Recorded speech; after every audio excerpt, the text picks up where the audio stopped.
So, what's the best part of vacations? Is it the fact that we're not working? Is it or away from home? Is it the adventure? Or is it the relaxation? Is it the people we're with? Today, we're going to be talking about taking a vacation, but a little bit different vacation.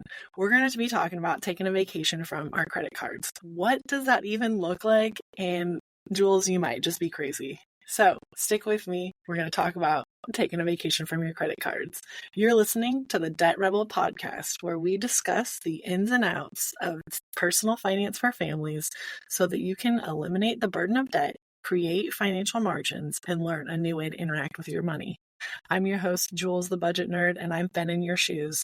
My husband and I have paid off over $107,000 in consumer debt until we finally threw in the towel and decided it wasn't for us. Throughout our journey, we learned another way to do life without credit and debit. Throughout our journey, we learned another way to do life without debt, and that's my hope for you. You can learn more about our story and see full show notes on my website at julesthebudgetnerd.com. That's JEWLZ, thebudgetnerd.com. Now, let's get into vacation mode. We're getting ready to go on our first family vacation. It's been a little bit since we've been on one, and there's just something about going on vacation that feels like a deadline. So my to-do list grows. So it's not just the normal stuff that I do on a day-to-day basis, whether it's in my business or for my family or for my home, for all of the places that I have commitments and responsibilities. It's like everything needs to be done before vacation. Does anyone else do that? It's like there's this deadline, and so all of the things that you ever had to do go on that list. And it's like, why do we feel like they have to be done then, right? So like, I put on there like cleaning the dryer vent and like getting my house all cleaned up. Why? Would it be great to have those things done beforehand? Absolutely, because I don't have to think about them when I get home. But I'm not going to be here to know whether or not those things are done or to enjoy a clean dryer vent or a clean house, right?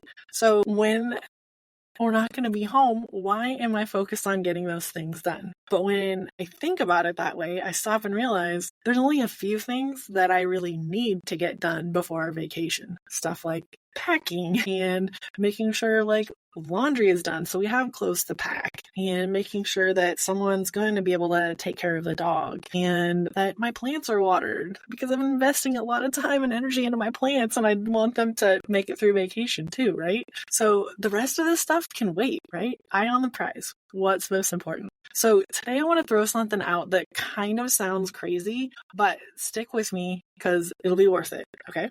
So what if we took a vacation from our credit cards? What if we just set a goal not to use your credit card for this month? For a whole month, what would it look like? So one of my absolute favorite movies is What About Bob? It's from the 90s. If you remember Richard Dreyfuss, Bill Murray, I think it's so funny and it's just jam-packed full of some of my favorite one-liners. But Bill Murray's character, his name's Bob Wiley, has a lot of fears, and so he seeks out a psychiatrist, Dr. Leo Marvin, which is Richard Dreyfuss's character, right? So Bob ends up following Dr. Leo on vacation, befriends the doctor's family, and that doesn't go really well with Doctor. But during their interactions and Bob's persistence he really wants to get over these fears, Dr. Leo suggests that he takes a vacation from his problems. And Bob has his big light bulb moment and thinking like, this is absolutely genius, right?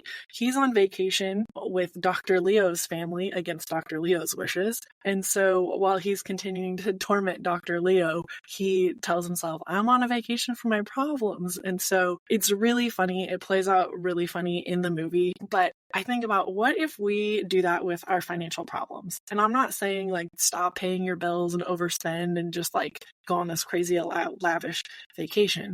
I'm saying, what if for a month we just decide we're not going to increase our debt anymore? What if we just put our credit card in a drawer for a month and just use our debit card or cash or to buy whatever that we normally would use our credit card for? So when Bob was faced with the moment that he would normally have let his fear take over, he just told himself he was on a vacation from my problems. So what if we did the same thing? What if when we were tempted to use our credit cards, we told ourselves, hey, I'm on a vacation from my credit card. Think about how would that change your financial situation, right?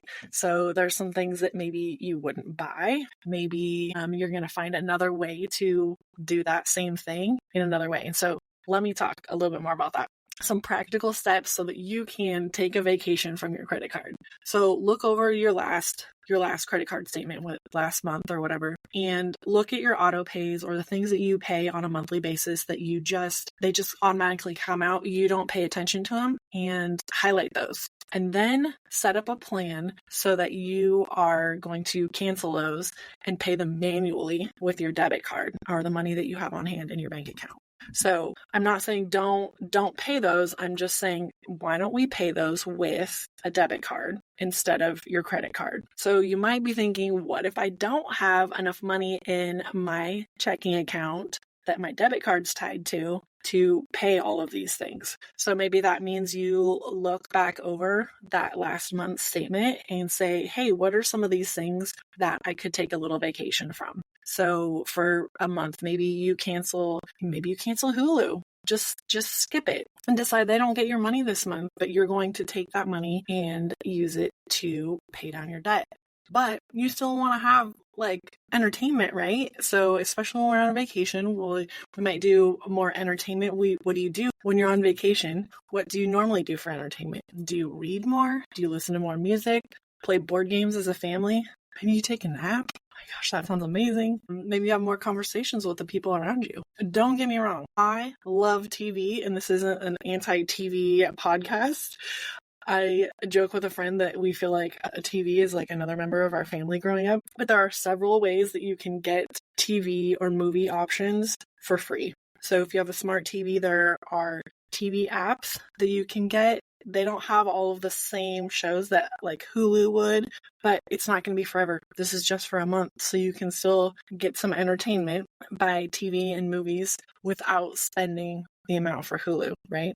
And so that's just one small example, and your Hulu subscription is not the thing that's going to make or break this whole experience. It's just one way that we like to look at creating some margin in our budgets so that you can add to your savings, that you can pay off your debt, you can take a vacation from your credit cards and just pause for a moment. Another place to look for some entertainment is the library. There are amazing opportunities at the library, and each library is different, but you can access a lot of digital resources like ebooks and audiobooks, even some TV streaming services without stepping into the library.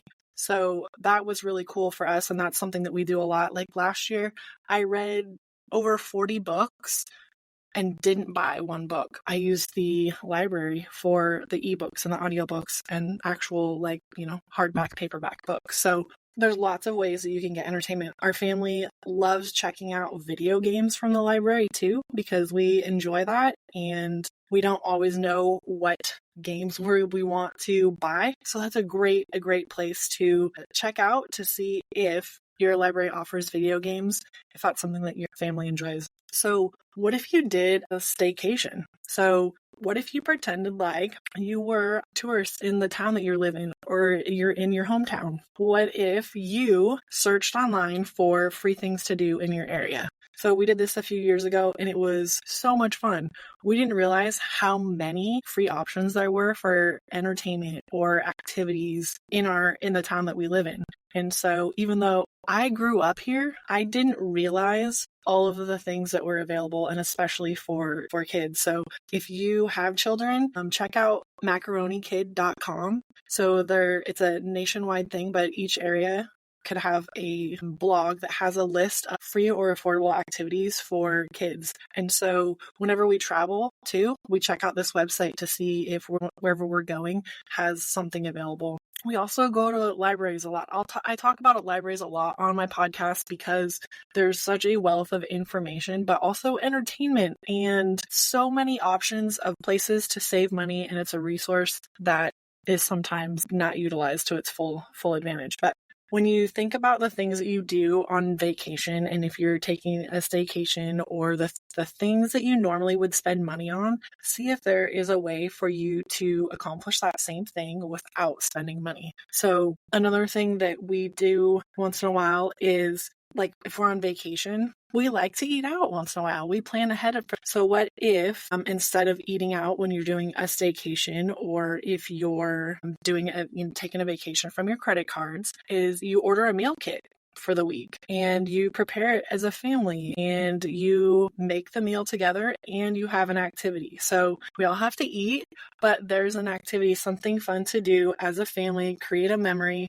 But also, it might not be something that you normally would do in the course of everyday life. So kind of think of vacation as like doing things a little bit differently than you normally would, right? That's kind of what vacation is we just pause our regularly scheduled programming of life and we sometimes rest more. Sometimes we're more adventurous. We get outside more. We go for more hikes. We find other ways to create memories as a family. So what are some other ways that you can take a vacation from your credit card and create some margin in your budget? You might realize when you do this exercise that you can live without some of those things, and reducing that financial stress is more important than the thing that you took a break from. So that was a big part of our story and our journey to get to debt freedom, is those things were holding us back. And so we took a vacation from a lot of those things. Now that we're debt free, we look back and go, some of those things we add back into our lives. Sometimes we do for a season,